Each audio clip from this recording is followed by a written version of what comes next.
Delighted on this episode of Words, Images, and Worlds to be talking with author Diana Harmon Asher. Diana, you're the author of a number of works, and today we're talking about a book called Trouble Finds Evie Lefkowitz. Did I say that name correctly? Is that Lefkowitz, but you can put nice? the V pronunciation in there if you want to. Nice. Glad to be talking to you about that and authoring in the kidlit space and all of those things. So thank you for coming. Oh, thank you so much for having me on. I'm looking forward to talking with you. Absolutely glad to talk with you. And I usually ask sort of an origins question here at the beginning.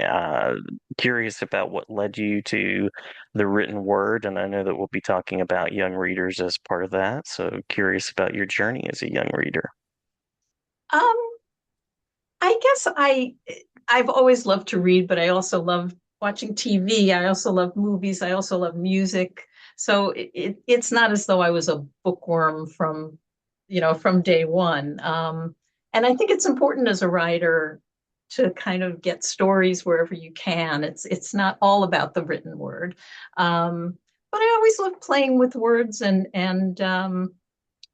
writing. I didn't really get started till late. I liked writing, but I never really started something and finished it. It was sort of dabbling. And it wasn't until I had a family and was home with kids, I started thinking about writing for kids. Partly because what my kids were reading um, was so depressing. There were so many sad stories, and they would come home and be, I would talk to so many kids who didn't like what they were reading, and I thought, well, let's try to write something in a funnier way. Not that what I write is doesn't have some important themes, but I always try to make it readable and enjoyable for kids because I want them to enjoy reading. That was a Yeah. long-winded answer to a simple question. No, it's a great answer. Great answer. And I know that fun-loving aspect of writing and stories comes through in the description of the book. But what was the inspiration, the spark behind Trouble Finds Evie Lefkowitz? Um, Part of it was, well, as I lost my father when I was pretty young, not as young as Evie in the book. Um, and then my mother started dating, and that was something that I felt like the sadness of losing my father was something I wanted to explore, but also that kind of really icky experience of seeing your parent go out, start dating, and realizing that they're they're people. Your parents are people too. Oh, So that was one starting place, and then there's another part of the plot that has to do with Evie um, coming back into a relationship with a boy she knew when she was very little, and then they went their separate ways to different elementary schools, and they come back together in middle school. And now he's kind of with the faster crowd, and she's not. Um, and I thought that was kind of an interesting way to bring together two groups of kids who seem very different. But I like bringing together different kinds of kids to see what happens and to see that what their label is isn't necessarily who they are completely. yeah, yeah. Love that idea of living beyond the label and escaping the label and not necessarily being one thing.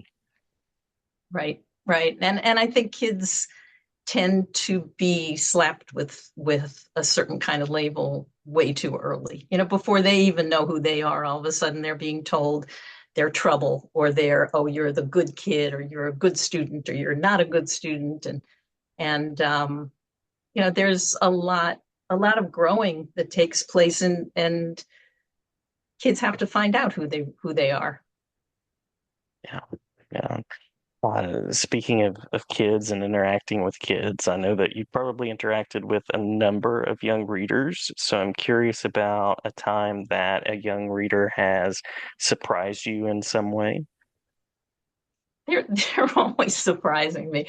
Um, There was one kid. I had a Zoom conversation with a group, and it happened to be a special needs group.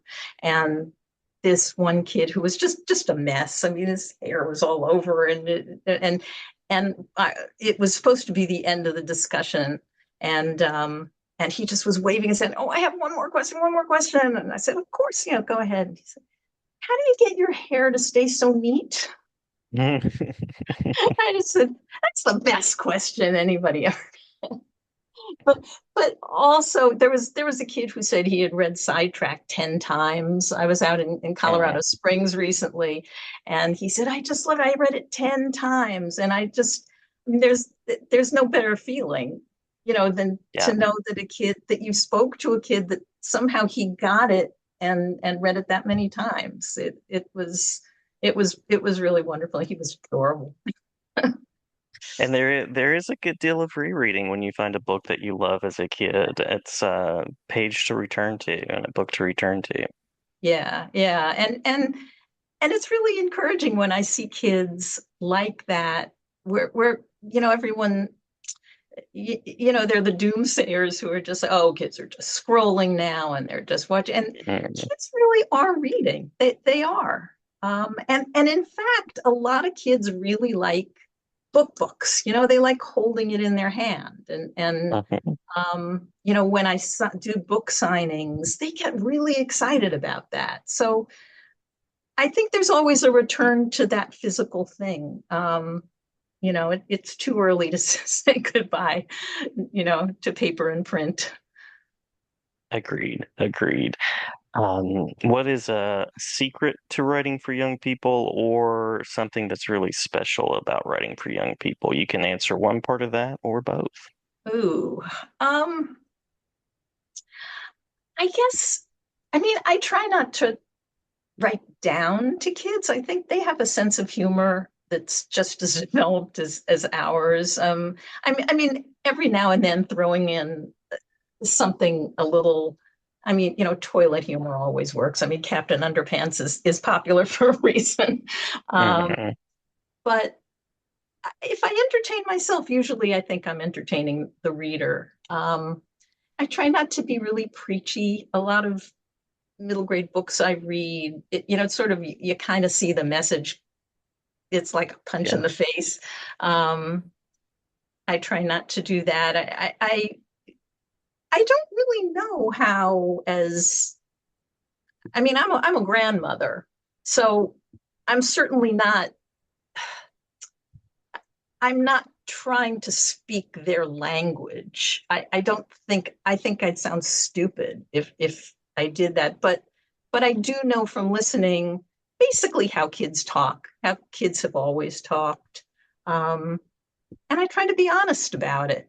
Um, Yeah. but it's really it whenever I think of people who write for adults, I mean, I'm in awe of people who write for adults because I don't feel like I really know what adult is about particularly, but I do have really strong memories of being a kid and what it felt like, and that you're just not sure about things and you're trying to understand things. I mean, advice, I would just say, just write as much as you can. And if you think of something, write it down or you're going to forget it. And that's Mhm. true of writing for adults or kids. It never fails. You think, oh, such a good idea. I'll remember. And you don't, you forget it. And then you start kicking yourself. So, Yeah. Yeah. Um, Anything else about the book that you'd like to share before we tell people where to find you, where to find information about the books? um, well, my first two books were published by Abrams, which is a fairly large publisher, and they did a great job with those. It was Sidetracked and Upstaged. This book is being published by a smaller publisher. It's called PJ Publishing. They specialize in Jewish books. Um, Evie in this book is actively Jewish. Her father was a cantor, um, but I didn't write it as strictly a Jewish book. I think it will it will speak to any kid, I think. Um, and PJ has just been wonderful. They have a book club that's fantastic for Jewish families. But I that was part of my personal upbringing that I wanted to bring into this book. And I hope it's not limiting. I hope it opens up to people about Evie and about that background without being limiting. I'm afraid that it could look that way, but it's really a book for everybody. And I really hope that kids read it. Yeah, well, I appreciate that you include part of your story and part of your growing up in the book. And if I'm a listener and I want to find out more about you on any particular websites or other spaces that I should go to. I have a website. It's dianaharmonasher.com. Really creative. Um, but it has lots of stuff on there. I'm on Facebook and Instagram. Um, and things like this. I hope people will find the book through podcasts and just word of mouth. Um, it's just been a really great journey for me. Um, Being a writer, I was rejected over and over and over again. It really wasn't until my boys were already grown that I had my first book published. So it's been just kind of a great career starter late in life, and it's just been a joy. It's nice. Well, thank you for sharing that as well, because I know I teach a lot of students and I teach writing a good bit, and that aspect of pushing through, persevering, and knowing that rejection is part of it is always important to hear about. Absolutely. It really is. I mean, there's so many times where I just thought, oh well, I'll just work in a bookstore and I'll be happy. But when you have a story to tell, or when you like writing, you just do it. And then sometimes Mhm. Absolutely. Well, anything that we've missed in the talk that you want to make sure to include before we close out? oh, I don't know. I think that's about it. I would hope that people find my, all three books. I'm proud of them all, and it's just been a really fun journey. Well, many thanks for the time, the writing, and the conversation, and hope to talk again in the near future. Okay, thank you so much.